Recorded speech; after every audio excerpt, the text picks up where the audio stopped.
כתבתנו אדוה דדון חשפה חוות דעת סודית שהוזמנה בשנת 2019 בידי מקורבי הרצוג, שבחנה מתווה חנינה לנתניהו עוד לפני שהוגש כתב אישום, תמורת פרישה מהחיים הפוליטיים. כמו כן, אתמול פרסם פרשננו ירון אברהם שבחודשים האחרונים מתקיימים בבית הנשיא דיונים ופגישות תחת מעטה חשאיות של נציגי משפחות שכולות במועצת אוקטובר ופורום הגבורה. המטרה להגיע להסכמות סביב הקמת ועדת חקירה ממלכתית, כמו חבריה וסמכותיה. עכשיו אנחנו עם הפאנל שלנו מדברים מהשטח. איתנו יהודה שפר, לשעבר המשנה לפרקליט המדינה, ועורך הדין אילן בומבך, מומחה פלילי. שלום לשניכם חברים. קודם כל, שלום, שלום, טובים. עורך הדין בומבך, התנועה לאיכות השלטון בעצם טוענת ואומרת ליועמ"שית, יש חשד כבד לקיומה של עסקה, תן וכך, אסורה, בתמיכה של נתניהו והליכוד, במועמד הרצוג אז בזמנו, בתמורה לדיל הזה.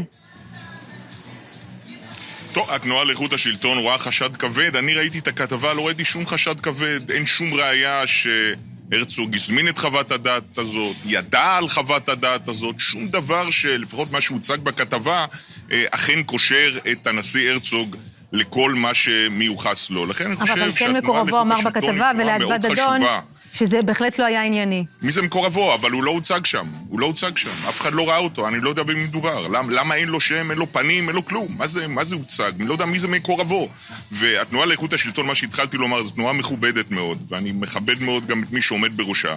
ואני חושב שלפני שבאים וממהרים לחרוץ דין, במיוחד על אדם שהוא באמת נשיא המדינה שלנו, לבוא להגיד, צריך לחקור פלילית, וזה דבר מאוד מאוד חמור. סליחה, לאט לנו. בכל זאת, זה אנשים רציניים, אנשים מכובדים, יש להם חזקת חפות מוחלטת, ולפני שמחליטים על ראיות שיש לכאורה, תבוא ותציג אותם. בוא נראה על מה מדובר. בינתיים לא הוצג שום דבר. אין פה שום חשדות מבוססים, מוצקים, שאכן מצדיקים את הקריאות, ההתלהמות הזאת שאנחנו שומעים מכל מיני גורמים כיום. אני חושב שצריך להיות מאוד מאוד זהירים. כמובן שאם יש חלילה ראיות לעבירות פליליות, הן חייבות להיחקר. אין פה הנחות לאף אחד. אף אחד הוא לא מעל החוק. גם נשיא המדינה, גם ראש ממשלה. אבל צרו הראיות, show me the evidence, כמו שנאמר.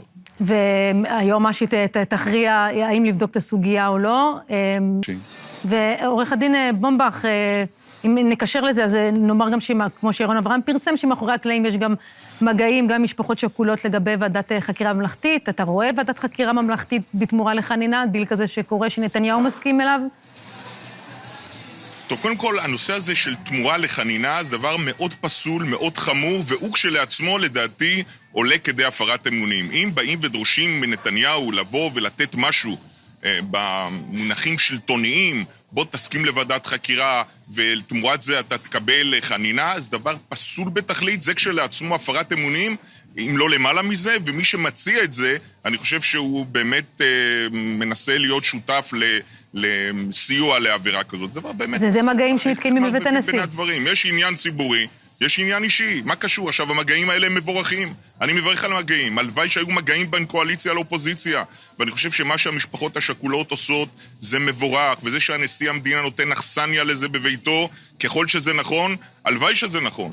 אני חושב שתבוא עליו ברכה. אני חושב שכל העניין הזה באמת גורם לקיטוב, לפלוג, לפירוד. צריך למצוא באמת את האחדות בינינו. ולמצוא את הדרך שהאנשים הרציניים ביותר, שיש עליהם קונצנזוס, שהם לא מוטים לשום צד כזה או אחר, הם אלה שיחקרו את זה, אנשים שיש להם ניסיון, שהם מקצועיים, שבאמת תותחים בתחומם, ולא משנה מי ימנה אותם, אם זה נשיא בית המשפט העליון, המשנה שלו, ימצאו דרכים אחרות, פחות חשוב מי הגורם הממונה, יותר חשוב מי הגורם שימונה, מה יבדקו, מה יחקרו, מה יהיה המנדט שלהם. שפר לסיום.